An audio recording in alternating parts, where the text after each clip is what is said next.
ಆಯಿಲೋ ಎಲ್ರಿಗೂ ನಮಸ್ಕಾರ. ಹೌದು ಫ್ರೆಂಡ್ಸ್, ಬನ್ನಿ ಇವತ್ತಿನ ವಿಡಿಯೋದಲ್ಲಿ ನೀವು ಕಚೋರಿನ ಈ ಒಂದು ಸಂಜೆ ಟೈಮಲ್ಲಿ ತಿಂದೇ ಇರ್ತೀರಾ.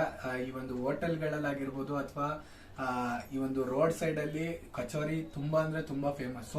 ಅದೇ ರೀತಿ ರೋಡ್ ಸೈಡ್ ಅಲ್ಲಿ ಮಾಡೋ ರೀತಿ ಯಾವ ಒಂದು ಸ್ಟೈಲ್ ಅಲ್ಲಿ ಮಾಡ್ತಾರೆ, ಅದೇ ರೀತಿ ಯಾವ ರೀತಿ ಕಚೋರಿನ ಮನೆಯಲ್ಲೇ ಅದು ಈಸಿಯಾಗಿ ಮಾಡೋದು ಹೇಗೆ ಅಂತ ಇವತ್ತು ನಾನು ಕೂಡ ನಮ್ಮಮ್ಮ ಇಬ್ರು ಸೇರಿ ತೋರ್ಸೋಕೆ ಹೋಗ್ತಾ ಇದೀವಿ.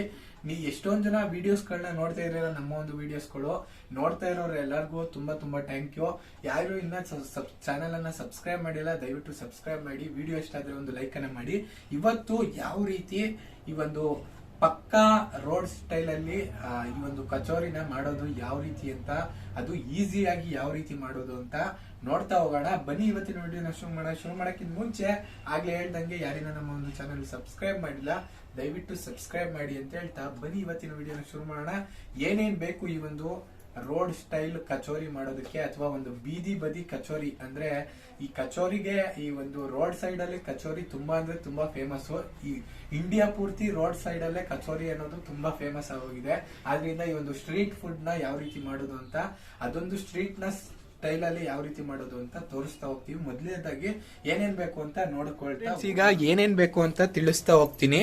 ಮೊದಲನೇದಾಗಿ ನಮ್ಮ ಒಂದು ಕಚೋರಿ ಮಾಡೋದಕ್ಕೆ ಮೈದಾ ಹಿಟ್ಟು ಬೇಕು. ಇಲ್ಲಿ ಒಂದು 1/4 kg ಆಗೋಷ್ಟು ಮೈದಾ ಹಿಟ್ಟನ್ನ ತಗೊಂಡಿದೀವಿ. ಒಂದು 100 ಗ್ರಾಮ್ ಅಷ್ಟು ಕಡಲೆ ಹಿಟ್ಟು ಬೇಕಾಗುತ್ತೆ. ಒಂದ್ ಸ್ವಲ್ಪ ಏನೊಂದು ಮೆಣಸು ಪುಡಿ ಬೇಕಾಗುತ್ತೆ. ಒಂದ್ ಸ್ವಲ್ಪ ಅಚ್ಕಾರದ ಪುಡಿ ಬೇಕಾಗುತ್ತೆ. ಒಂದ್ ಸ್ವಲ್ಪ ಗರಂ ಮಸಾಲ ಬೇಕಾಗುತ್ತೆ. ಒಂದ್ ಸ್ವಲ್ಪ ಅಜ್ವಾನ ಬೇಕಾಗುತ್ತೆ.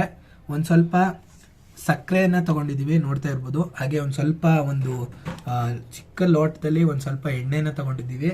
ರುಚಿಗೆ ತಕ್ಕಷ್ಟು ಉಪ್ಪನ್ನ ತಗೊಂಡಿದೀವಿ. ಒಂದ್ ಅರ್ಧ ನಿಂಬೆಹಣ್ಣನ್ನ ತಗೊಂಡಿದೀವಿ. ಒಂದ್ ಸ್ವಲ್ಪ ಶುಂಠಿ ಬೆಳ್ಳುಳ್ಳಿ ಪೇಸ್ಟ್ ಅನ್ನ ತಗೊಂಡಿದೀವಿ. ಹಾಗೆ ಒಂದು 2 ರಿಂದ 3 ಆಲೂಗೆಡ್ಡೆ ಬೇಕಾಗುತ್ತೆ. ಒಂದ್ ಸ್ವಲ್ಪ ಕೊತ್ತಂಬರಿ ಸೊಪ್ಪು, ಒಂದ್ ಸ್ವಲ್ಪ 2 ರಿಂದ 3 ಹಸಿಮೆಣಸಿನಕಾಯಿ, ಒಂದು 3 ರಿಂದ 4 ಈರುಳ್ಳಿನ ಹೆಚ್ಚಿಟ್ಕೊಂಡಿದೀವಿ. ಒಂದ್ ಸ್ವಲ್ಪ ಜೀರಿಗೆ, ಒಂದ್ ಸ್ವಲ್ಪ ಸೋಂಪು, ಒಂದ್ ಸ್ವಲ್ಪ ಧನಿಯಾ. ಇದಿಷ್ಟು ಪದಾರ್ಥಗಳು ನಮ್ಮ ಒಂದು ಕಚೋರಿ ಮಾಡೋದಕ್ಕೆ ಬೇಕಾಗುತ್ತೆ. ನೋಡ್ತಾ ಇರ್ಬೋದು, ಇದಿಷ್ಟು ಐಟಮ್ಸ್ ಇಂಗ್ರೀಡಿಯೆಂಟ್ಸ್ಗಳು ಬೇಕಾಗುತ್ತಾ ಹೋಗುತ್ತೆ. ಫ್ರೆಂಡ್ಸ್, ಈಗ ಒಂದು ಬೇಸನನ್ನ ತಗೊಳ್ಳಿ. ಬೇಸನನ್ನ ತಗೊಂಡಿರುವಂತ ಮೈದಾ ಹಿಟ್ಟು ಏನಿದೆ ಅದೆಲ್ಲವನ್ನು ಕೂಡ ಹಾಕೋತಾ ಇದೀವಿ. ಈಗ ಮೈದಾ ಹಿಟ್ಟು ಎಲ್ಲವನ್ನು ಕೂಡ ಸೇರಿಸ್ಕೊತಾ ಇದೀವಿ, ನೋಡ್ತಾ ಇರ್ಬೋದು. ಮೈದಾ ಹಿಟ್ಟು ಸೇರಿಸಿದ ನಂತರ ತಗೊಂಡಿರುವಂತ ಎಣ್ಣೆ ಏನಿದೆ ಎಣ್ಣೆನ ಒಂದ್ ಸ್ವಲ್ಪ ಹಾಕೋಬೇಕಾಗುತ್ತೆ. ಈಗ ಎಣ್ಣೆನ ಹಾಕೊಳ್ಳಿ. ಎಣ್ಣೆನ ಹಾಕೊಂಡು ಈ ಎಣ್ಣೆ ಹಾಕೊಂಡ ನಂತರ ತಗೊಂಡಿರುವಂತ ಏನೊಂದು ಅಜ್ವಾನ ಇದೆ, ಅಜ್ವಾನನ ಈ ರೀತಿ ಕೈಗೆ ಹಾಕೋಬೇಕಾಗುತ್ತೆ. ನೋಡ್ತಾ ಇದ್ದೀರಾ, ಕೈಗೆ ಹಾಕೊಂಡು ಅಜ್ವಾನನ ಕೈಗೆ ಹಾಕೊಂಡು ನೀಟಾಗಿ ಈ ರೀತಿ ಕೈಯಲ್ಲಿ ಒಸ್ಕೋಬೇಕು. ಆಗ ಅದ್ರ ಘಮ ಎಲ್ಲ ಬಿಡುತ್ತೆ. ಆಗ ಹಾಕೊಂಡು ಇದನ್ನ ಒಂದ್ ಸ್ವಲ್ಪ ರುಚಿಗೆ ತಕ್ಕಷ್ಟು ಉಪ್ಪನ್ನ ಹಾಕೊಂಡು ಚಪಾತಿ ಹಿಟ್ಟಿನ ಅದಕ್ಕೆ ಕಲ್ಸ್ಕೋಬೇಕು. ಚಪಾತಿ ಅಥವಾ ಪೂರಿ ಹಿಟ್ಟಿನ ಅದಕ್ಕೆ ನೀವು ಕಲ್ಸ್ಕೊಂಡ್ರೆ ಸಾಕಾಗುತ್ತೆ. ನಾವು ಮೈದಾ ಹಿಟ್ಟು ನೋಡಿ ಹಾಕೋತಾ ಇದೀವಿ. ನೀವು ಎಷ್ಟು ಮಾಡ್ತೀರೋ ಅಷ್ಟನ್ನ ನೋಡಿ ಹಾಕೊಳ್ಳಿ. ನೋಡಿ, ಈ ರೀತಿ ಫಸ್ಟ್ ಎಣ್ಣೆ ಹಾಕಿ ಒಂದ್ ಸ್ವಲ್ಪ ಅದು ಎಣ್ಣೆನ ನೀವು ಒಂದ್ ಸ್ವಲ್ಪ ಜಾಸ್ತಿನೇ ಹಾಕೊಂಡ್ರು ಏನೂ ಆಗೋಲ್ಲ. ಯಾಕಂದ್ರೆ ಅದು ಈಗ ಹಿಂಗೆ ಮಿಕ್ಸ್ ಮಾಡ್ಬೇಕಾದ್ರೆ ಅದು ಹಿಂಗೆ ಕೈಯಲ್ಲಿ ಹಿಡಿದ್ರೆ ಉಂಡೆ ಬರಬೇಕು. ನೋಡಿ, ಈಗ ಉಂಡೆ ಬರ್ತಾ ಇದೆ. ಉಂಡೆ ತೋರಿಸ್ತಾ ಇದೀವಿ ನಿಮ್ಗೆ. ಈಗ ನೋಡ್ತಾ ಇರ್ಬೋದು, ಉಂಡೆ ರೀತಿ ಬರ್ತಾ ಇದೆ. ನೋಡಿ, ಹಿಂಗೆ ಉಂಡೆ ಕಟ್ಟಿದ್ರೆ, ಮುಷ್ಟಿ ಕಟ್ಟಿದ್ರೆ ಅದು ಉಂಡೆ ರೀತಿ ಕುತ್ಕೋಬೇಕು. ನೋಡಿದ್ರಲ್ಲ, ಈ ರೀತಿ. ಈಗ ನೋಡಿ, ಎಣ್ಣೆ ನೋಡಿ ಹಾಕೊಳ್ಳಿ. 1 ಕಪ್ನಷ್ಟು ಎಣ್ಣೆನ ಹಾಕೊಂಡಿದೀವಿ ಇಲ್ಲಿ ನಾವು. 1 ಕಪ್ನಷ್ಟು ಎಣ್ಣೆನ ಹಾಕೊಂಡಿದೀವಿ. ನೀಟಾಗಿ ಮಿಕ್ಸ್ ಮಾಡ್ತೀರಲ್ಲ, ನೀಟಾಗಿ ಎಷ್ಟು ಮಿಕ್ಸ್ ಮಾಡ್ತೀರಾ ಅಷ್ಟು ಚೆನ್ನಾಗಿ ಬರುತ್ತೆ ನಿಮಗೆ. ಕಚೋರಿ ಅಂತೂ ತುಂಬ ಅಂದರೆ ತುಂಬ ಎಷ್ಟೊಂದು ಜನಕ್ಕೆ ತುಂಬ ಇಷ್ಟ. ಎಷ್ಟೊಂದು ಜನ ಅಯ್ಯೋ ಇದು ಮಾಡೋದು ತುಂಬ ಕಷ್ಟ ಅನ್ಕೊಬಿಟ್ಟಿರ್ತಾರೆ. ಏನಿಲ್ಲ, ತುಂಬ ಈಸಿಯಾಗಿ ಮಾಡ್ಬೋದು. ನೀವು ವಿಡಿಯೋ ನೋಡ್ತಾ ಇದ್ದೀರಾ ಅಂದರೆ ನೀವು ಖಂಡಿತವಾಗ್ಲೂ ಟ್ರೈ ಮಾಡಿ, ಖಂಡಿತವಾಗ್ಲೂ ಚೆನ್ನಾಗಿ ಬರುತ್ತೆ. ಈಗ ನೀರನ್ನು ಹಾಕೋತಾ ಇದ್ದೀವಿ. ನೀರನ್ನು ಚೂರೇ ಹಾಕೊಂಡು ನೋಡಿ ಕಲ್ಸ್ಕೋಬೇಕು. ಜಾಸ್ತಿ ನೀರು ಹಾಕ್ಬಿಟ್ರೆ ತೆಳ್ಳೆ ಆಗ್ಬಿಡುತ್ತೆ. ಒಂದು ಚಪಾತಿ ಹಿಟ್ಟನ್ನು ಅದಕ್ಕೇನೆ ನೀವು ಕಲ್ಸ್ಕೋಬೇಕು. ಆದರೆ ಇಲ್ಲಿ ಒಂದು ಸ್ವಲ್ಪ ಎಣ್ಣೆ ಜಾಸ್ತಿ ಹಾಕೊಂಡಿದ್ದೀವಿ, ಯಾಕಂದರೆ ಕಚೋರಿಗೆ ರೆಡಿ ಮಾಡ್ತಿರೋದ್ರಿಂದ ಎಣ್ಣೆನ ಮೊದಲೇ ಹಾಕೊಂಡಿದ್ದೀವಿ. ನೀರನ್ನು ಸ್ವಲ್ಪ ಸ್ವಲ್ಪನೇ ಹಾಕ್ಕೊಂಡು ಕಲಿಸ್ಕೋಬೇಕು. ನೋಡ್ತಾ ಇದ್ದೀರಾ, ಈಗ ಒಂದು ಶೇಪಿಗೆ ಬರ್ತಾ ಇದೆ. ಹಿಟ್ಟೆಲ್ಲವೂ ಕೂಡ ಉಂಡೆ ಆಕಾರಕ್ಕೆ ಆಗ್ತಾ ಇದೆ. ನೋಡ್ತಾ ಇದ್ದೀರಲ್ಲ, ಈಗ ಚೂರೇ ನೀರನ್ನು ಹಾಕ್ಕೊಂಡು ಕಲಿಸ್ಕೋತಾ ಇದ್ದೀವಿ. ಜಾಸ್ತಿ ನೀರನ್ನು ಒಟ್ಟಿಗೆ ಹಾಕೋಬೇಡಿ, ಚೂರು ನೋಡಿ ಹಾಕೋಬೇಕು. ಯಾಕಂದರೆ ನೀವು ತಗೊಂಡಿರುವಂಥ ಹಿಟ್ಟಿನ ಪ್ರಮಾಣಕ್ಕೆ ಒಂದು ಸ್ವಲ್ಪ ನೀರು ಜಾಸ್ತಿ ಆಗ್ಬೋದು ಅಥವಾ ಕಮ್ಮಿ ಆಗ್ಬೋದು. ಅದಕ್ಕೆ ನೋಡಿ ಹಾಕ್ಕೊಂಡ್ರೆ ನಿಮಗೆ ಬೇಕು ಅಂದರೆ ಹಾಕ್ಕೋಬೋದಾಗಿರುತ್ತೆ. ನೋಡಿ, ಈಗ ನೀಟಾಗಿ ಇದನ್ನು ನೀಟಾಗಿ ಕಲಿಸ್ಕೊಳ್ಳೋಣ. ಅದು ಫ್ರೆಂಡ್ಸ್, ಈ ಒಂದು ಅದಕ್ಕೆ ನೀಟಾಗಿ ನಾದ್ಕೋಬೇಕು. ಮೇಲೆ ಒಂದು ಸ್ವಲ್ಪ ಎಣ್ಣೆನ ಹಾಕೊಳ್ಳಿ. ಈ ಒಂದು ಟೈಮಲ್ಲಿ ನಾವು ಎಣ್ಣೆನೂ ಕೂಡ ಹಾಕೊಂಡಿದ್ದೀವಿ. ಒಂದು ಸ್ವಲ್ಪ ಎಣ್ಣೆ ಹಾಕ್ಕೊಂಡು ಈ ರೀತಿ ನಾದ್ಕೋಬೇಕಾಗುತ್ತೆ. ಈಗ ನಾದ್ಕೊಂಡಿದ್ದೀವಿ. ಈಗ ನೋಡ್ತಾ ಇರ್ಬೋದು, ಇಷ್ಟ ಆದರೆ ಸಾಕು. ನೋಡ್ತಾ ಇದ್ರಲ್ಲ, ಪರ್ಫೆಕ್ಟ್ ಆಗಿದೆ. ಇದನ್ನ ಒಂದು 20 ನಿಮಿಷಗಳ ಕಾಲ ಒಂದು ತಟ್ಟೆಯನ್ನು ಮುಚ್ಚಿ ಇಡೋಣ. ಈಗ ಇದು 20 ನಿಮಿಷಗಳ ಕಾಲ ತಟ್ಟೆ ಮುಚ್ಚಿ ಒಂದು ಸ್ವಲ್ಪ ನೆನಿಬೇಕು. ಅಷ್ಟರಲ್ಲಿ ಇದಕ್ಕೆ ಒಂದು ಕಚೋರಿಗೆ ಬೇಕಾಗಿರುವಂತ ಒಂದು ಸ್ಟಫಿಂಗ್ ಅನ್ನ ಯಾವ ರೀತಿ ರೆಡಿ ಮಾಡ್ಕೊಳ್ಳೋದು ಅಂತ ನೋಡೋಣ ಬನ್ನಿ. ಕುಟ್ಟಾಣಿನ ತಗೋಬೇಕಾಗುತ್ತೆ. ತಗೊಂಡಿರುವಂತ ಸೋಂಪು ಕಾಳು ಏನ್ ಕಾಣಿಸ್ತಾ ಇದೆಯಾ, ಈ ಒಂದು ಸೋಂಪು ಕಾಳನ್ನ ಕುಟ್ಟಾಣಿಗೆ ಹಾಕೊಳ್ಳೋಣ. ಜೊತೆಗೆ ತಗೊಂಡಿರುವಂತ ಧನಿಯನ್ನು ಕೂಡ ಕುಟ್ಟಾಣಿಗೆ ಹಾಕೊಳ್ಳೋಣ. ತಗೊಂಡಿರುವಂತ ಜೀರಿಗೆನೂ ಕೂಡ ಸೇರಿಸ್ಕೋತೀನಿ ಕುಟ್ಟಾಣಿಗೆ. ನೋಡ್ತಾ ಇರ್ಬೋದು, ಈಗ ಇವು ಮೂರನ್ನು ಹಾಕೊಂಡ ನಂತರ ಈಗ ನೀಟಾಗಿ ಕುಟ್ಕೋಬೇಕಾಗುತ್ತೆ. ಒಂದು ಸ್ವಲ್ಪ ಪುಡಿ ಆಗೋ ಗಂಟ ನಿಧಾನಕ್ಕೆ ಕುಟ್ಕೊಳ್ಳಿ. ಒಂದು ಸ್ವಲ್ಪ ಪುಡಿ ಆದ್ರೆ ಸಾಕು. ಇದನ್ನ ಕುಟ್ಕೋತಾ ಇದೀವಿ. ಈಗ ಎಲ್ಲವನ್ನು ಕೂಡ ಕುಟ್ಟಿ ಒಂದು ಬೌಲ್ಗೆ ಹಾಕೋತಾ ಇದೀವಿ. ಒಂದು ಚಿಕ್ಕದಾದ ಒಂದು ಬಟ್ಲಿಗೆ ಸೇರಿಸಿ ಹಾಕಿಟ್ಕೊಳ್ಳೋಣ. ನೋಡ್ತಾ ಇರ್ಬೋದು, ನೀಟಾಗಿ ಈ ರೀತಿ ಇಷ್ಟು ಪುಡಿ ಆದ್ರೆ ಸಾಕಾಗುತ್ತೆ. ಇಷ್ಟಾದ್ರೆ ಸಾಕು. ನೋಡ್ತಾ ಇರ್ಬೋದು ಫ್ರೆಂಡ್ಸ್, ಈಗ ಒಂದು 2 ಆಲೂಗೆಡ್ಡೆನ ಬೇಯಿಸಿ ನೋಡ್ತಾ ಇರ್ಬೋದು. ಈಗ ಕುಕ್ಕರನ್ನು ತೆಗಿತಾ ಇದೀವಿ. ಒಂದು 2 ಆಲೂಗೆಡ್ಡೆನ ನೀಟಾಗಿ ಕಟ್ ಮಾಡಿ ಕುಕ್ಕರಲ್ಲಿ ಬೇಯಿಸೋಕಿಟ್ಟಿದ್ವಿ. ಈಗ ಬೆಂದಿದೆ. ಈಗ ಇದನ್ನ ನೀಟಾಗಿ ಸಿಪ್ಪೆಯನ್ನ ಬಿಡಿಸ್ಕೋಬೇಕು. ಈಗ ಸಿಪ್ಪೆಯನ್ನ ಬಿಡಿಸ್ಕೋತಾ ಇದೀವಿ. ನೋಡ್ತಾ ಇರ್ಬೋದು, ನೀರೆಲ್ಲವನ್ನು ಕೂಡ ತೆಕ್ಕೊಂಡು ಈ ಒಂದು ಆಲೂಗೆಡ್ಡೆ ಸಿಪ್ಪೆನ ತೆಗ್ದು ನೀಟಾಗಿ ಸ್ಮ್ಯಾಶ್ ಮಾಡಿ ಇಟ್ಕೋತೀವಿ. ಈಗ ಎಲ್ಲವನ್ನು ಕೂಡ ಈ ರೀತಿ ಸಿಪ್ಪೆಯನ್ನ ನೀಟಾಗಿ ತೆಕ್ಕೋತಾ ಇದೀವಿ. ನಾವು ಕಟ್ ಮಾಡಿ ಹಾಕಿದೀವಿ ನೀಟಾಗಿ ಬೇಯಲಿ ಅಂತ. ಹಂಗೆ ಹಾಕಿದ್ರು ಬೇಯುತ್ತೆ, ಬಟ್ ಕುಕ್ಕರ್ ಚಿಕ್ಕದ್ರ ಇರೋದ್ರಿಂದ ಕಟ್ ಮಾಡಿ ಹಾಕೊಂಡಿದೀವಿ ಆಲೂಗೆಡ್ಡೆನ. ಈ ರೀತಿ ಸಿಪ್ಪೆನ ನೀಟಾಗಿ ಬಿಡಿಸ್ಕೋತಾ ಇದೀವಿ. ನೋಡ್ತಾ ಇರ್ಬೋದು, ಸಿಪ್ಪೆ ಎಲ್ಲವನ್ನು ಕೂಡ ನೀಟಾಗಿ ಬಿಡಿಸ್ಕೊಳ್ಳೋಣ. ಈಗ ಬಿಡಿಸಿದ ನಂತರ ಈಗ ಎಲ್ಲವನ್ನು ಕೂಡ ಒಂದು ಬೇಸನ್ಗೆ ಅಥವಾ ಒಂದು ಬೌಲ್ಗೆ ಹಾಕೊಂಡು ನೀಟಾಗಿ ಸ್ಮ್ಯಾಶ್ ಮಾಡ್ಕೋಬೇಕು. ಈಗ ನೀಟಾಗಿ ಸ್ಮ್ಯಾಶ್ ಅನ್ನ ಮಾಡ್ಕೊಳ್ಳೋಣ.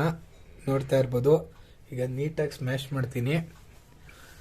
ನೋಡಿ, ಈಗ ಸ್ಮ್ಯಾಶ್ ಅನ್ನ ಮಾಡ್ಕೊಳ್ಳೋಣ. ನೀಟಾಗಿ ಎಷ್ಟು ನೀಟಾಗಿ ಸ್ಮ್ಯಾಶ್ ಮಾಡ್ಕೋತೀರಾ ಅಷ್ಟು ನೀವು ಸ್ಮ್ಯಾಶರಲ್ಲಾರೋ ಸ್ಮ್ಯಾಶ್ ಮಾಡ್ಕೋಬಹುದು, ಅಥವಾ ಕೈಯಲ್ಲೂ ಕೂಡ ನೀಟಾಗಿ ಸ್ಮ್ಯಾಶ್ ಮಾಡ್ಕೋಬಹುದು. ಈ ರೀತಿ ಇಷ್ಟು ಸ್ಮ್ಯಾಶ್ ಆದ್ರೆ ಸಾಕಾಗುತ್ತೆ. ನೋಡಿದ್ರಲ್ಲ, ಈಗ ಸ್ಮ್ಯಾಶ್ ತೋರಿಸ್ತಾ ಇದ್ದೀನಿ. ಈಗ ನೋಡ್ತಾ ಇರ್ಬೋದು, ಇಷ್ಟು ಸ್ಮ್ಯಾಶ್ ಆದ್ರೆ ಸಾಕು. ಈಗ ಇದು ರೆಡಿ ಆಗಿದೆ. ಈಗ ಈ ಒಂದು ಕಚೋರಿಗೆ ಸ್ಟಫಿಂಗ್ ಅನ್ನ ರೆಡಿ ಮಾಡ್ಕೋಬೇಕು. ಸ್ಟಫಿಂಗ್ ಅನ್ನ ರೆಡಿ ಮಾಡ್ಕೊಳ್ಳೋಕೆ ಒಂದು ಸಿಲ್ವರ್ ಬಾಂಡ್ಲಿನ ತಗೊಂಡಿದ್ದೀನಿ. ಈಗ 1 ಕಪ್ನಷ್ಟು ಎಣ್ಣೆನ ಹಾಕೋತಾ ಇದ್ದೀನಿ. ನೋಡ್ತಾ ಇರ್ಬೋದು, 1 ಕಪ್ನಷ್ಟು ಎಣ್ಣೆನ ಹಾಕೊಂಡು ಇದೊಂದು ಸ್ವಲ್ಪ ಬಿಸಿ ಆಗೋದಕ್ಕೆ ಬಿಡೋಣ. ಎಣ್ಣೆ ಕೂಡ ಕಾದಿದೆ. ಮೊದಲನೇದಾಗಿ ತಗೊಂಡಿರುವಂತ ಒಂದ್ ಸ್ವಲ್ಪ ಸಾಸಿವೆ ಮತ್ತೆ ಒಂದ್ ಸ್ವಲ್ಪ ಜೀರಿಗೆನ ಆಡ್ ಮಾಡ್ಕೋತಾ ಇದ್ದೀನಿ.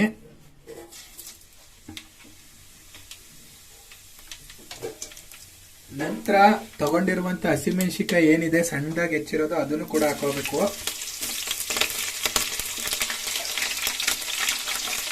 ನಂತರ ಸಣ್ಣದಾಗಿ ಹೆಚ್ಚಿಟ್ಟಿರೋ ಈರುಳ್ಳಿನ ಹಾಕೋತಾ ಇದ್ದೀನಿ. ಈರುಳ್ಳಿ ಎಲ್ಲವೂ ಕೂಡ ನೀಟಾಗಿ ಕೆಂಪು ಕಲರ್ಗೆ ಫ್ರೈ ಆಗಬೇಕು. ಅಲ್ಲಿಗಂಟ ನೀಟಾಗಿ ಫ್ರೈ ಮಾಡ್ಕೊಳ್ಳೋಣ.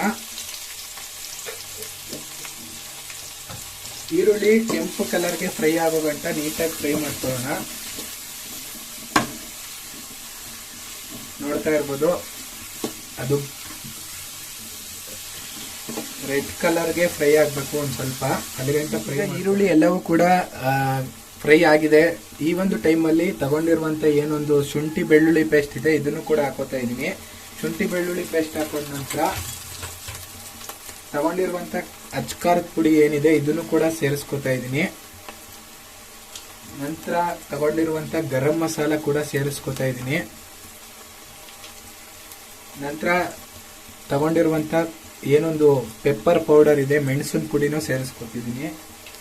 ನಂತರ ಕುಟ್ಟಿ ಪುಡಿ ಮಾಡಿ ಇಟ್ಕೊಂಡಿರುವಂತ ಧನಿಯಾ ಹಾಗೆ ಸೋಂಪು ಹಾಗೂ ಜೀರಿಗೆನೂ ಕೂಡ ಸೇರಿಸ್ಕೊತಾ ಇದ್ದೀನಿ. ಇದಿಷ್ಟು ಸೇರಿಸ್ಕೊಂಡ ನಂತರ ನೀಟಾಗಿ ಮಿಕ್ಸನ್ನು ಮಾಡ್ಕೊಳ್ಳೋಣ. ಇದೆಲ್ಲವೂ ಕೂಡ ಒಂದು ಸ್ವಲ್ಪ ಮಿಕ್ಸ್ ಆಗಬೇಕು. ಈ ರೀತಿ ಈರುಳ್ಳಿ ಜೊತೆ ನೀಟಾಗಿ ಮಿಕ್ಸ್ ಆಗ್ತಾ ಇದೆ.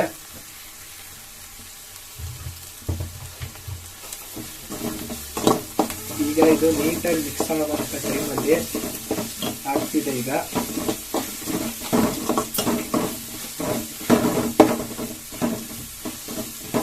ಒಳ್ಳೆ ಘಮ ಬರ್ತಾ ಇದೆ ಮಸಾಲೆ ಎಲ್ಲ ಹಾಕೋದ್ ನಂತರ. ಫ್ರೆಂಡ್ಸ್, ಈ ಒಂದು ಇಷ್ಟ ಆದ್ಮೇಲೆ ಈಗ ಈರುಳ್ಳಿನೂ ಬೆಂದಿದೆ. ಇವಾಗ ಕಡಲೆ ಹಿಟ್ಟನ್ನ ಒಂದು 2 ಸ್ಪೂನ್ಗಳಷ್ಟು ಹಾಕೋತಾ ಇದೀವಿ. ಕಡಲೆ ಹಿಟ್ಟು ಹಾಕೋದ್ರಿಂದ ನೀಟಾಗಿ ಬರುತ್ತೆ. 2ರಿಂದ 3 ಸ್ಪೂನ್ ಹಾಕೋತಿದ್ದೀನಿ. ಕಡಲೆ ಹಿಟ್ಟನ್ನು ಹಾಕೊಂಡ ನಂತರ ನೀಟಾಗಿ ಈ ರೀತಿ ಈ ಒಂದು ಕಡಲೆ ಹಿಟ್ಟು ಈರುಳ್ಳಿಯಲ್ಲಿ ಇರುವಂತ ನೀರಿನ ಅಂಶ ಎಲ್ಲ ಕೂಡ ಇಳ್ಕೊಳ್ಳುತ್ತೆ. ಆದ್ರಿಂದ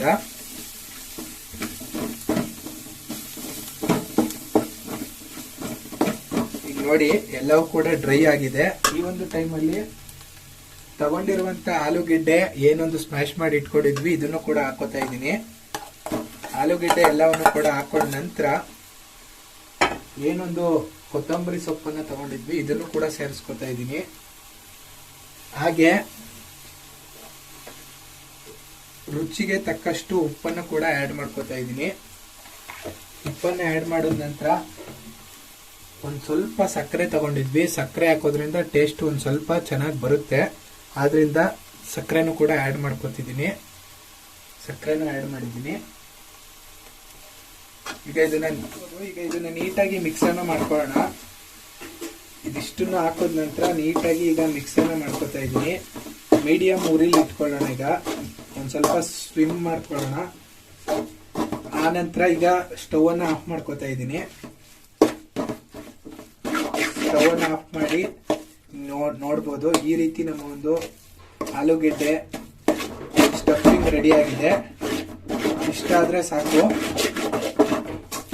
ನಮ್ಮ ಒಂದು ಸ್ಟಫಿಂಗು ಈ ರೀತಿ ರೆಡಿ ಆಗಿದೆ. ಇಷ್ಟ ಆದ್ರೆ ಸಾಕಾಗುತ್ತೆ. ಇದನ್ನ ನೀಟಾಗಿ ಮಿಕ್ಸ್ ಮಾಡ್ಕೊತಾ ಇದ್ದೀನಿ. ನೋಡ್ತಾ ಇರ್ಬೋದು ನೀವು. ಇಷ್ಟ ಆದ್ರೆ ಸಾಕು. ಸ್ಟಫಿಂಗು ತುಂಬಾ ಚೆನ್ನಾಗಿ ಬರುತ್ತೆ ಒಂದು ಕಚೋರಿ.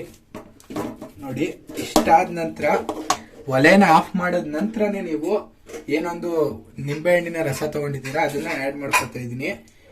ಸ್ಟವ್ ಅನ್ನು ಆಫ್ ಮಾಡಿದ ನಂತರ ನಿಂಬೆ ರಸ ಹಾಕೊಳ್ಳಿ, ಆಗ ಚೆನ್ನಾಗಿ ಬರುತ್ತೆ. ನೋಡಿ, ತುಂಬಾ ಚೆನ್ನಾಗಿ ಬಂದಿದೆ. ನೀಟಾಗಿ ಮಿಕ್ಸ್ ಮಾಡಿ ಈಗ ಇದನ್ನ ನೀಟಾಗಿ ಈಗ ಇದು ಒಂದ್ ಸ್ವಲ್ಪ ಆರ್ಬೇಕು. ಇದೊಂದು ಸ್ವಲ್ಪ ಆರೋದಕ್ಕೆ ಬಿಡೋಣ.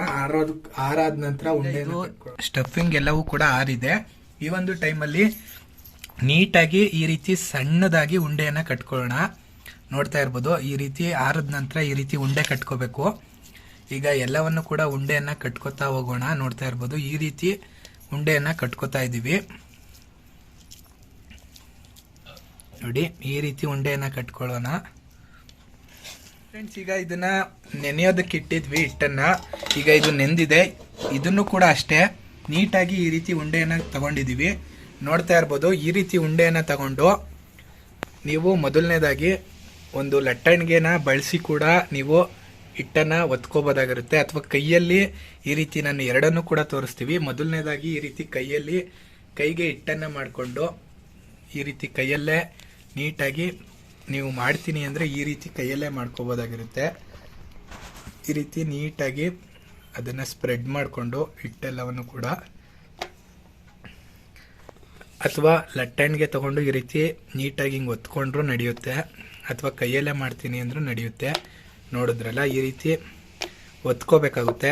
ಈ ರೀತಿ ಒತ್ಕೊಳ್ಳೋದ್ರಿಂದ ತುಂಬ ಈಸಿ ಅಂತಲೇ ಹೇಳ್ಬೋದು. ನಂತರ ಏನೊಂದು ಹಿಟ್ಟನ್ನು ತಗೊಂಡಿದ್ರೆ, ಈ ಒಂದು ಸ್ಟಫಿಂಗನ್ನು ತಗೊಂಡಿದ್ರೆ ಈ ಉಂಡೆಯನ್ನು ಇದ್ರ ಮಧ್ಯದಲ್ಲಿ ಇಡಬೇಕಾಗುತ್ತೆ. ಈ ರೀತಿ ಇಟ್ಟು ಈಗ ಇದನ್ನು ನೀಟಾಗಿ ಫೋಲ್ಡ್ ಮಾಡ್ಕೋಬೇಕು ಮೋದಕದ ಥರ. ಈ ರೀತಿ ನೀಟಾಗಿ ಫೋಲ್ಡ್ ಮಾಡ್ಕೊಳ್ಳೋಣ ಮೋದಕದ ಥರ. ಈಗ ಮೇಲೆ ಬಂದಿರುವಂಥ ಹಿಟ್ಟೆಲ್ಲವನ್ನು ಕೂಡ ಎಕ್ಸ್ಟ್ರಾ ತೆಗೆದು ಬಿಡಬೇಕು. ಎಕ್ಸ್ಟ್ರಾ ಹಿಟ್ಟೆಲ್ಲವನ್ನು ಕೂಡ ಈ ರೀತಿ ತೆಕ್ಕೋತಿದ್ದೀವಿ. ನಂತರ ಈ ರೀತಿ ಸುಮ್ಮನೆ ಜಾಸ್ತಿ ಇದನ್ನು ಮಾಡ್ಕೋಬಿಡಿ, ಸ್ವಲ್ಪ ಮೀಡಿಯಮ್ ಆಗಿ ಅದು ಸ್ಟಫಿಂಗು ಈಚೆ ಬರಬಾರ್ದು. ಈಚೆ ಬಂದರೆ ಎಣ್ಣೆಗೆಲ್ಲ ಬಂದ್ಬಿಡುತ್ತೆ. ನೀಟಾಗಿ ಈ ರೀತಿ ಪ್ರೆಸ್ ಮಾಡಿಕೊಂಡು ಈಗ ರಿಟರ್ನ್ ಹಿಂದಕ್ಕೆ ತಿರುಗಿಸ್ಕೊಳ್ಳೋಣ. ಹಿಂದಕ್ಕೆ ತಿರುಗಿಸ್ಕೊಂಡ್ರೆ ಈಗ ನೋಡ್ಬೋದು ಎಷ್ಟು ನೀಟಾಗಿ ಬಂದಿದೆ ಅಂತ ಕಚೋರಿ. ಈಗ ಇದನ್ನು ಇನ್ನೊಂದು ಸ್ವಲ್ಪ ಈ ರೀತಿ ಲಟ್ಟಿಸ್ಕೋಬೋದು ಅಥವಾ ಹಿಂಗೆ ಕೈಯಲ್ಲಿ ತಟ್ಕೋಬೋದು. ಇಷ್ಟ ಆದರೆ ನೀಟಾಗಿ ರೆಡಿಯಾಗಿದೆ, ನೋಡ್ತಾ ಇರ್ಬೋದು. ಎರಡು ಕಡೆನೂ ಯಾವುದೇ ಒಂದು ಇದನ್ನು ಈಚೆ ಬರಬಾರ್ದು ಸ್ಟಫಿಂಗು, ಆ ರೀತಿ ನೋಡಿಕೊಂಡು ಮಾಡಬೇಕು. ಈಗ ಇದು ರೆಡಿ ಆಗಿದೆ ಫ್ರೆಂಡ್ಸ್, ನೋಡ್ತಾ ಇರ್ಬೋದು. ನೋಡಿ ಫ್ರೆಂಡ್ಸ್, ಈಗ ಇನ್ನೊಂದು ಕೂಡ ತೋರಿಸ್ತಾ ಇದ್ದೀವಿ. ಅದೇ ರೀತಿ ಈ ಒಂದು ಹಿಟ್ಟನ್ನು ತಗೊಂಡಿದ್ದೀವಿ, ಉಂಡೆ ಮಾಡಿಕೊಂಡು ಈ ರೀತಿ ಸ್ಪ್ರೆಡ್ ಮಾಡಿಕೊಂಡು ಒಂದು ಸ್ವಲ್ಪ ಒತ್ಕೋಬೇಕಾಗುತ್ತೆ ಲಟ್ಟಣಿಗೆಲಿ ನೀಟಾಗಿ. ನೀವು ಲಟ್ಟಣಿಗೆಲ್ಲಿ ಒತ್ತೋದ್ರಿಂದ ನೀಟಾಗಿ ಬರುತ್ತೆ ನೋಡಿ. ಈ ರೀತಿ ಲಟ್ಟಣಿಗೆಲ್ಲಿ ಒತ್ಕೋತಾ ಇದ್ದೀವಿ. ಒತ್ಕೊಂಡು ನೀಟಾಗಿ ಈ ರೀತಿ ಒತ್ಕೊಡ್ತಿದ್ದೀವಿ. ಒತ್ಕೊಂಡ ನಂತರ ಈಗ ಮಾಡಿರುವಂಥ ಒಂದು ಸ್ಟಫಿಂಗ್ ಏನಿದೆ, ಈ ಒಂದು ಸ್ಟಫಿಂಗನ್ನು ನೀಟಾಗಿ ಇದರ ಮಧ್ಯದಲ್ಲಿ ಇಟ್ಬಿಟ್ಟು ಫೋಲ್ಡನ್ನು ಮಾಡ್ಕೋಬೇಕು. ನೋಡ್ತಾ ಇದ್ದೀರಲ್ಲ ಎಷ್ಟು ಚೆನ್ನಾಗಿ ಬಂದಿದೆ ಅಂತ, ತುಂಬ ಅಂದರೆ ತುಂಬ ಚೆನ್ನಾಗಿ ಬಂದಿದೆ. ಈಗ ಇದಕ್ಕೆ ಮಧ್ಯದಲ್ಲಿ ಇಟ್ಕೊಂಡು ಫೋಲ್ಡನ್ನು ಮಾಡ್ಕೊಳ್ಳೋಣ. ಮೋದಕದ ರೀತಿ ಫೋಲ್ಡನ್ನು ಮಾಡ್ಕೋಬೇಕಾಗುತ್ತೆ. ಈ ರೀತಿ ಮೋದಕದ ರೀತಿ ಫೋಲ್ಡನ್ನು ಮಾಡಿಕೊಂಡು ಮೇಲೆ ಎಕ್ಸ್ಟ್ರಾ ಇರೋ ಹಿಟ್ಟನ್ನು ತೆಗೆದುಬಿಡಿ.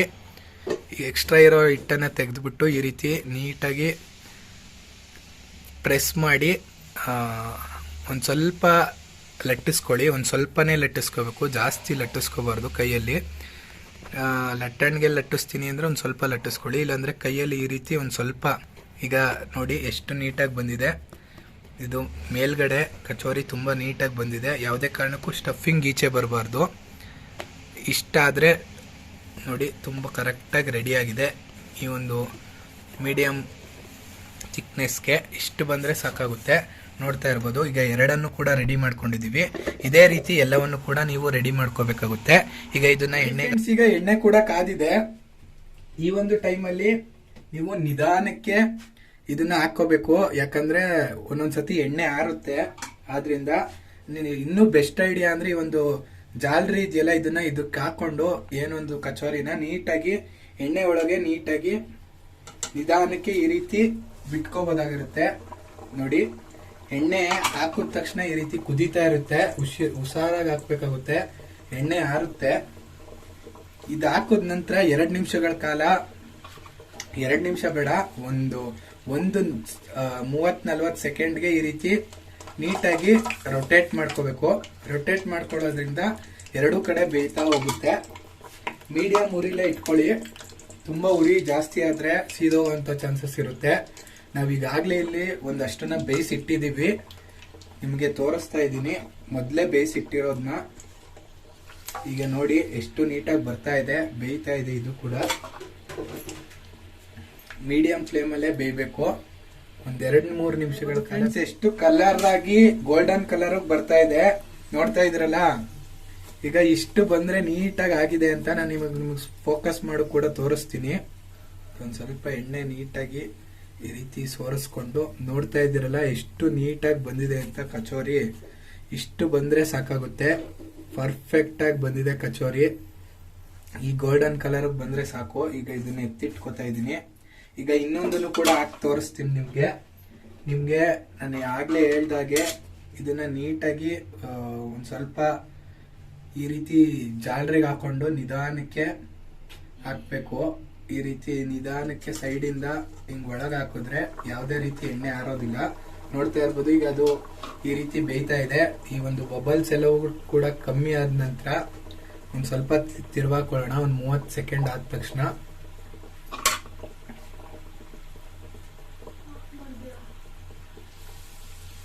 ಈಗ ನೋಡಿ ಈ ರೀತಿ ತಿರ್ವಾಕೊಳ್ಳೋದ್ರಿಂದ ನೀಟಾಗಿ ಬೇಯ್ತಾ ಇರುತ್ತೆ. ಈಗ ಇದು ಒಂದ್ ಸ್ವಲ್ಪ ಗೋಲ್ಡನ್ ಕಲರ್ ಬರ್ಲಿ. ಇನ್ನೊಂದನ್ನು ಕೂಡ ನೀಟಾಗಿ ಈ ರೀತಿ ಬೆಂದಿದೆ. ನೀಟಾಗಿ ಫ್ರೈ ಆಗಿದೆ. ಇಷ್ಟು ಬೆಂದ್ರೆ ಸಾಕಾಗುತ್ತೆ. ಸೂಪರ್ ಆಗಿ ಬಂದಿದೆ ಗೋಲ್ಡನ್ ಕಲರ್ಗೆ. ಇದನ್ನು ಕೂಡ ಎತ್ತಿಟ್ಕೊತಿದ್ದೀನಿ. ಇದೇ ರೀತಿ ನೀವು ಎಲ್ಲವನ್ನು ಕೂಡ ಬೇಯಿಸ್ಕೋಬೇಕಾಗುತ್ತೆ. ಈಗ ಇದೇ ರೀತಿ ಎಲ್ಲವನ್ನು ಕೂಡ ಬೇಯಿಸ್ಕೊಳ್ಳೋಣ. ಈಗ ಇನ್ನ ಒಂದನ್ನ ಹಾಕೋತಾ ಇದ್ದೀನಿ. ಸೇಮ್ ಅದೇ ಪ್ರೊಸೀಜರು. ಈ ಒಂದು ಜಾಲರಿಗೆ ಹಾಕೊಂಡು ನೀಟಾಗಿ ಹಿಂಗೆ ಎಣ್ಣೆ ಕೆಳಗೆ ಬಿಟ್ರೆ ಅದೇ ಬಿಟ್ಕೊಳ್ಳುತ್ತೆ ನೀಟಾಗಿ. ಈ ರೀತಿ ಈಸಿಯಾಗಿ ಎಣ್ಣೆಗೆ ಹಾಕಿದ ತಕ್ಷಣ ಅದು ಬಿಟ್ಕೊಳ್ಳುತ್ತೆ. ಆನಂತರ ಏನಿಲ್ಲ, 30 ಸೆಕೆಂಡ್ ಆದ ತಕ್ಷಣ ಈ ರೀತಿ ರೊಟೇಟ್ ಮಾಡ್ಕೊಳ್ಳಿ. ಆಮೇಲೆ ಅದು ಗೋಲ್ಡನ್ ಕಲರ್ ಬಂದ ತಕ್ಷಣ ಎತ್ತಿಟ್ಕೊಳ್ಳಿ. ಕಚೋರಿ ರೆಡಿ ಆಗಿದೆ. ಈಗ ಇದನ್ನ ಸರ್ವ್ ಅನ್ನ ಮಾಡ್ಕೊಳ್ಳೋಣ ಫ್ರೆಂಡ್ಸ್. ನೋಡಿ, ಉಬ್ಬಿ ಕೂಡ ಬರ್ತಾ ಇದೆ ಕಚೋರಿ. ನೋಡ್ತಾ ಇರ್ಬೋದು, ಉಬ್ಬಿ ಬಂದಿದೆ ಮೇಲೆ. ಎಣ್ಣೆ ಆರುತ್ತೆ, ಹುಷಾರಾಗಿ ಮಾಡಬೇಕು. ಇದು ಗೋಲ್ಡನ್ ಕಲರ್ ಬಂದ ನಂತರ ಎಲ್ಲವನ್ನು ಕೂಡ ಬೇಯಿಸ್ಕೋತೀವಿ. ನಂತರ ಸರ್ವನ್ನ ಮಾಡ್ಕೊಳ್ಳೋಣ. ಇದನ್ನ ಸರ್ವನ್ನ ಮಾಡ್ಕೊಳ್ಳೋಕ್ಕೋಸ್ಕರ ಒಂದ್ ಸ್ವಲ್ಪ ಕೊತ್ತಂಬರಿ ಸೊಪ್ಪು, ಒಂದ್ ಸ್ವಲ್ಪ ಈರುಳ್ಳಿ, ಒಂದ್ ಅರ್ಧ ನಿಂಬೆಹಣ್ಣನ್ನ ತಗೊಂಡಿದೀವಿ. ಹಾಗೆ ಒಂದ್ ಸ್ವಲ್ಪ 1/4 ಲೀಟರ್ ಮೊಸರನ್ನು ಕೂಡ ತಗೊಂಡಿದೀವಿ. ಮೇಲೆ ಒಂದ್ ಸ್ವಲ್ಪ ಈರುಳ್ಳಿನ ಈ ರೀತಿ ಒಂಚೂರು ತೂತ ಮಾಡಿ ಹಾಕೊಳ್ಳಿ. ತೂತ್ ಮಾಡಿ ಈ ರೀತಿ ಈರುಳ್ಳಿನ ಹಾಕೊಂಡು ಚೂರ್ಚೂರೆ ಮೇಲೆ ಒಂದೊಂದು ಚೂರ್ಚೂರೆ ನಿಂಬೆಹಣ್ಣನ್ನ ಇಂಟ್ಕೊಳ್ಳಿ. ಒಂದು ಚೂರ್ಚೂರೆ ಈ ರೀತಿ ಒಂಚೂರು ನಿಂಬೆಹಣ್ಣು ಹಿಂಡೋದ್ರಿಂದ ಟೇಸ್ಟ್ ಬರುತ್ತೆ ಅಂತ. ಹಾಗೆ ಒಂದು ಸ್ವಲ್ಪ ಎಲ್ಲಾದ್ರೂ ಮೇಲೂ ಮೊಸರನ್ನ ಹಾಕೊಂಡ್ರೆ ಈಗ ನಮ್ಮ ಒಂದು ಕಚೋರಿ ತಿನ್ನೋದಕ್ಕೆ ರೆಡಿ ಆಗ್ತಾ ಇದೆ. ನಾನು ಕೂಡ ತಿಂದು ತೋರಿಸ್ತೀನಿ. ಮೊಸರು ನಿಮ್ಗೆ ಎಷ್ಟು ಬೇಕೋ ಅಷ್ಟು ಹಾಕೋಬೋದು. ಚೂರು ಬೇಕು ಅಂದರೆ ಚೂರು ಹಾಕೊಳ್ಳಿ. ಇನ್ನೊಂದು ಚೂರು ಬೇಕು ಅಂದರೆ ಸೇರಿಸ್ಕೋಬೋದು ಮೊಸರು. ನೋಡಿ, ಈಗ ಚೂರು ಮೊಸರನ್ನ ಸೇರಿಸಿದ್ದೀವಿ. ಇಷ್ಟು ಆದರೆ ಸಾಕು. ಕರೆಕ್ಟಾಗಿ ಪರ್ಫೆಕ್ಟಾಗಿ ಬಂದಿದೆ. ಈಗ ಇದು ಹೇಗಿತ್ತು ಅಂತ ನಾನು ನಿಮಗೆ ತಿಂದು ಹೇಳ್ತೀನಿ ಫ್ರೆಂಡ್ಸ್. ಬನ್ನಿ ಫ್ರೆಂಡ್ಸ್, ನಾನೇ ಕಚೋರಿನ ಈಗ ತಿಂತೀನಿ. ಸರ್ವನು ಕೂಡ ನಮ್ಮಮ್ಮ ಮಾಡಿದ್ದಾರೆ. ತುಂಬ ಅಂದರೆ ತುಂಬ ಚೆನ್ನಾಗಿದೆ ನೋಡೋದಕ್ಕೂ. ಹೇಗಿದೆ ತಿನ್ನೋದಕ್ಕೆ ಅಂತ ಈಗ ನಾನು ತಿಂದು ತೋರಿಸ್ತೀನಿ. ನಮ್ಮಮ್ಮನೂ ಕೂಡ ಕೊಟ್ಟಿದ್ದಾರೆ. ನೋಡ್ತಾ ಇರ್ಬೋದು, ನಿಮಗೆ ಕಾಣಿಸ್ತಾ ಇದೆಯಾ? ತುಂಬ ಚೆನ್ನಾಗಿ ಬಂದಿದೆ.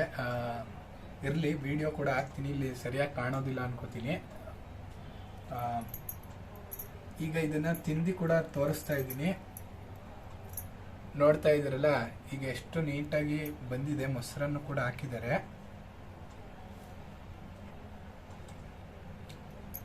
ತುಂಬಾ ಅಂದ್ರೆ ತುಂಬಾ ಚೆನ್ನಾಗಿದೆ. ನೀವು ಕೂಡ ಮನೆಯಲ್ಲಿ ಟ್ರೈ ಮಾಡಿ. ಆ ಆಲೂಗೆಡ್ಡೆ, ಆ ಒಂದು ಸೋಂಪು ಕಾಳು, ಅವೆಲ್ಲ ಫ್ಲೇವರ್ಸ್ ಬಾಯಿಗೆ ಸಿಗ್ತಾ ಇದೆ. ತುಂಬಾ ಅಂದ್ರೆ ತುಂಬಾ ಚೆನ್ನಾಗಿದೆ. ಸೇಮ್ ಈ ಒಂದು ಏನ್ ನೀವು ಹೊರಗಡೆ ಈ ಕಚೋರಿ ತಿಂತೀರಾ ಅದಕ್ಕಿಂತ ಚೆನ್ನಾಗಿದೆ. ಹಾಗೂ ಮನೇಲಿ ಮಾಡೋದ್ರಿಂದ ತುಂಬಾ ಆರೋಗ್ಯಕ್ಕೂ ಒಳ್ಳೇದು ಅಂತ ಹೇಳ್ತಾ ಇದಿಷ್ಟು ಇವತ್ತಿನ ವಿಡಿಯೋ. ನಮ್ಮ ಒಂದು ಕುಕಿಂಗ್ ಕನ್ನಡ ಯೂಟ್ಯೂಬ್ ಚಾನಲ್ನ ಸಬ್ಸ್ಕ್ರೈಬ್ ಮಾಡಿಲ್ಲ ಅಂದ್ರೆ ದಯವಿಟ್ಟು ಸಬ್ಸ್ಕ್ರೈಬ್ ಮಾಡಿ. ಸಿಗೋಣ ಇನ್ನೊಂದು ಹೊಸದಾದ ರೆಸಿಪಿ ಜೊತೆ. ವಿಡಿಯೋ ಇಷ್ಟ ಆಗಿದ್ರೆ ದಯವಿಟ್ಟು ಲೈಕ್ ಮಾಡಿ. ಇದಿಷ್ಟು ಇವತ್ತಿನ ಈ ವಿಡಿಯೋ ಆಗಿತ್ತು. ಸಿಗೋಣ ಇನ್ನೊಂದು ಹೊಸದಾದ ವಿಡಿಯೋದ ಜೊತೆ ಫ್ರೆಂಡ್ಸ್.